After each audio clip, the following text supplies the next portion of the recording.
la terrible historia real de una familia salpicada por 5 cadáveres en menos de 6 años. Han disparado gravemente a mi esposa y mi hijo. No se mueven. Esas fueron las palabras que utilizó Alex Murdaugh cuando la noche del 7 de junio del 2021 llamó a la policía. No fue la primera ni la última de sus mentiras. Tampoco la última que utilizaría para encubrir una de las tramas familiares más turbias de la historia de Estados Unidos. Pero empecemos por el principio. ¿Quién fue esta influyente familia y cuáles fueron los 5 crímenes que, de uno u otro modo, llevaban su apellido? Los Murdaugh, una dinastía intocable. El condado de Colleton, en Carolina del Sur, era uno de esos lugares en los que casi nunca ocurre nada. Quizá porque quienes manejaban todo y decidían lo que sí y lo que no, desde hacía más de un siglo, eran los Murdaugh, la familia de abogados más influyente del estado.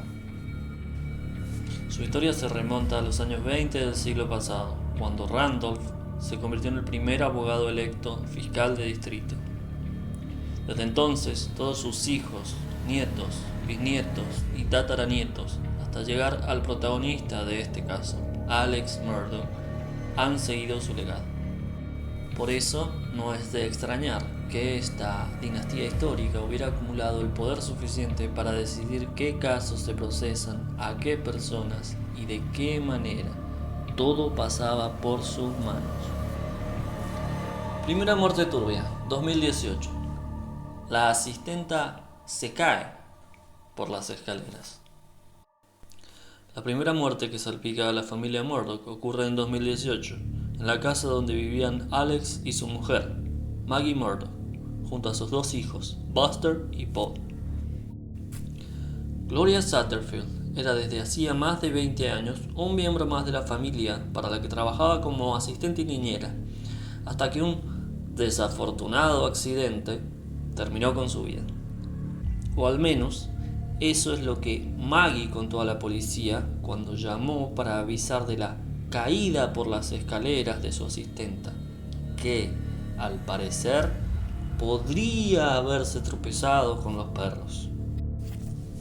Las sospechas empezaron a crecer cuando, tras el asesinato de Maggie y Paul, se reabrió el caso de la niñera y se descubrió que no hubo autopsia y que su muerte figuraba como natural, lo que resultaba extraño en una muerte accidental.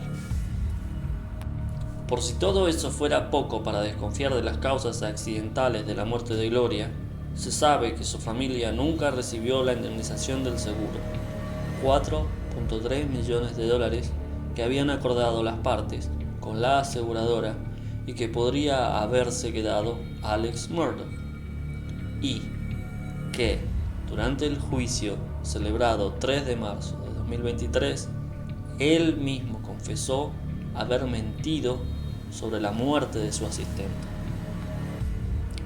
La exhumación de Gloria, que se planeaba llevar al cabo si la familia da permiso, revelaría mucha información sobre lo ocurrido el día de la muerte.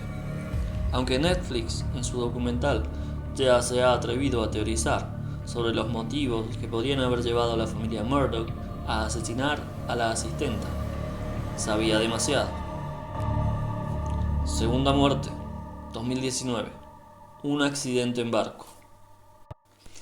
La segunda muerte lleva la huella de Paul Murdaugh, el pequeño de la familia, que esa noche de febrero de 2019 volvía de una fiesta con 5 amigos, 3 chicas, entre las que se encontraba su novia, sus mejores amigas, Margot y Marjorie, y el novio de esta última, además de Connor, otro amigo del grupo, primo de Paul. Al acabar la fiesta, la mayoría de los chicos, que por entonces tenían 22 años, creyeron que lo mejor era no tomar la lancha de Paul después de haber bebido, especialmente él, que según cuentan, se encontraba en un grave estado de embriaguez. Una vez en el barco, Paul comenzó a dar vueltas con el barco y todos sus amigos se enfadaron con él. Estaba fuera de sí, como ocurría cada vez cuando bebía. e incluso llegó a darle un bofetón a su novia delante de todos ellos. Segundos después, el barco se estrelló contra un puente. Todos sobrevivieron a la caída, menos Mallory, la mejor amiga de su novia, que tenía una relación con uno de los chicos que también estaba en el barco, que fue encontrada muerta en el río una semana después. Cuando Paul fue asesinado, aún no había fecha para el juicio al que debería de haberse enfrentado, y que su familia trató de evitar a toda costa con el entorpecimiento del cadáver y la extorsión de los funcionarios implicados en la investigación. Ya nunca habrá justicia para Mallory. Tercera muerte, 2015. Un accidente de tránsito sin resolver. Nos remontamos ahora a 2015, porque cuando todo parecía apuntar en una sola dirección durante la investigación del asesinato de Paul y Maggie Murdock, se reabrió el caso de Stephen Smith, un chico gay que había sido encontrado muerto sobre la carretera. Nunca hubo pruebas suficientes, pero muchos testigos e investigadores aseguraban que el mayor de los Murdock, Buster, podría estar involucrado en esta extraña muerte, cuyos signos no coincidían con los de un accidente de tránsito, por encontrarse en el radar de la zona donde ocurrió en el momento en el que sucedieron los hechos.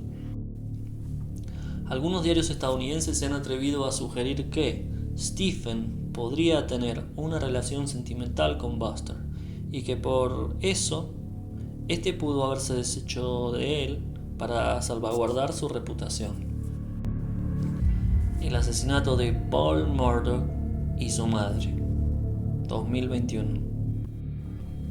Con un ama de llaves que se precipita por la escalera, una joven ahogada, un chico gay muerto en la carretera y una madre y un hijo asesinados a balazos, la familia Murdock pasó de ser una de las más influyentes de Carolina del Sur a ser protagonistas de la historia de crímenes más rocambolesca de los Estados Unidos. La noche en que asesinó a Maggie y a su hijo Paul con dos armas distintas, una escopeta de caza y un fusil de asalto, Alex Murdock aseguraba estar visitando a sus padres y fue después, al llegar, cuando se los encontró muertos, o al menos esa fue la versión que mantuvo durante mucho tiempo, hasta que en la celebración del juicio, el pasado mes de marzo, confesó, entre lágrimas, haber mentido sobre la coartada por culpa de los opiáceos que tomaba. Dijo que, en realidad, sí había estado en su casa esa noche. De hecho, en el juicio quedó claro que se encontraba allí esa noche, cuando la fiscalía aportó videos en los que se ve al presunto asesino con una camisa blanca, sin manchas de sangre, pese a que durante la llamada había advertido a la telefonista que había tocado los cuerpos, así como un clip de Snapchat del chico en el que se escuchaba la voz del padre poco antes de la hora de las muertes. Un suicidio asistido. Tras el asesinato de su hijo y su mujer, la historia de Alex Murdock aún podía volverse más rocambolesca. La gota que colmó el vaso fue el destape de un caso de corrupción en su empresa, que, sumado al resto de los casos en los que estaba implicado, le obligaron a dimitir. Pero no se conformaría con eso. Al día siguiente, Murdock llamó a emergencias y les contó que alguien le había disparado en la cabeza mientras cambiaba la rueda de su coche. Pronto se demostró que, en realidad, el incidente era parte de un plan, urdido con un primo suyo, al que convenció de fingir su asesinato para poder cobrar el seguro al único hijo superviviente. La justicia puso un punto y final a esta historia cuando en marzo del 2023 le condenaron a cumplir 2 cadenas perpetuas sin posibilidad de libertad condicional por el asesinato de su mujer y su hijo, además de cometer fraude a la compañía de seguros, de conspiración criminal, de mentir en un informe policial. Ahora sí, el condado de Colleton descansa en paz.